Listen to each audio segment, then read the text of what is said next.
Eurosérum est une des unités du groupe coopératif Sodial, qui est la 4e coopérative française. Et à l'intérieur de cette coopérative, nous représentons la partie industrielle, c'est-à-dire les poudres, puisque nous sommes en B2B. Dans cette coopérative Sodial, il y a Candia, Yoplait, des marques que le grand public connaît un petit peu mieux, et Entremont, par exemple, également. Eurosérum traite tout ce qui est lactosérum, c'est-à-dire le lactosérum, c'est le petit lait, c'est ce qui est issu de la préparation fromagère. Et ce petit liquide jaune que l'on donnait aux cochons jusqu'à présent et qu'on a valorisé, puisqu'on s'est rendu compte qu'il y avait encore énormément de protéines sériques à l'intérieur. Et ce lactosérum qu'on a valorisé, on l'a tellement bien valorisé d'ailleurs chez Eurosérum que nous sommes devenus le leader mondial de lactosérum déminéralisé.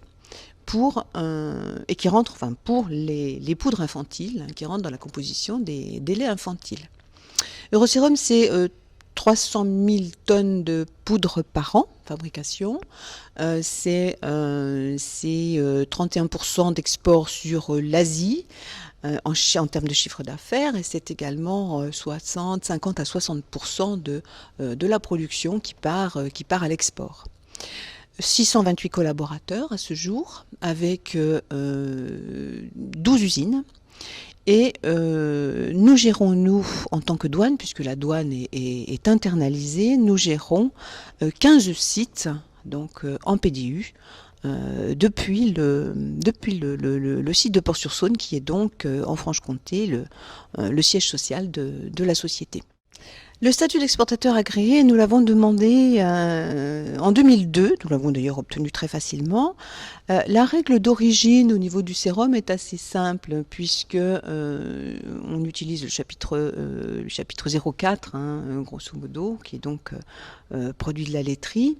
La règle est simple, mais ne laisse aucune marge de manœuvre, puisque c'est produit entièrement obtenu. Ce qui veut dire que toutes les matières qui rentrent dans la composition du produit fini doivent être entièrement obtenues, doivent être originaires. Donc une règle de liste qui est très simple, mais aucune marge de manœuvre, encore une fois. Nonobstant l'accord UE-Corée, où là il fallait effectivement être exportateur agréé obligatoirement, c'est tout de même un statut qui offre des facilités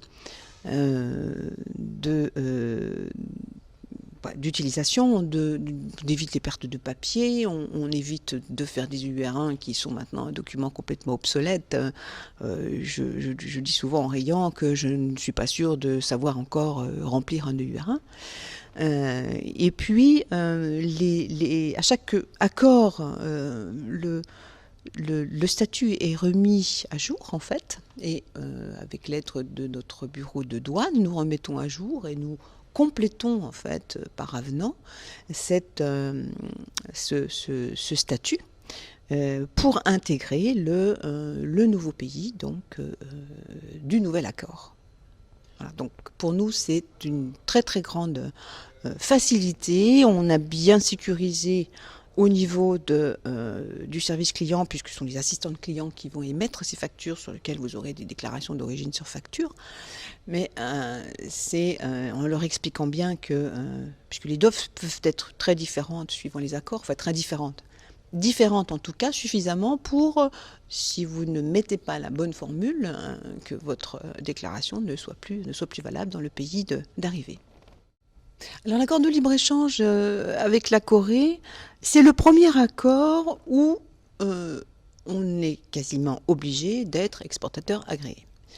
On a fait un rapide retour sur la progression des exportations que nous avons eues donc, sur ces pays, puisque pour nous c'est un levier, on s'en sert comme arme de vente, bien évidemment, concernant nos clients en Corée. Les premiers retours qu'on a pu voir, ça a été une augmentation quand même du trafic de 40%, pas loin de 40%, entre l'entrée en vigueur de l'accord, donc 2011 et 2013. 2013, c'est sur la même ligne que 2012.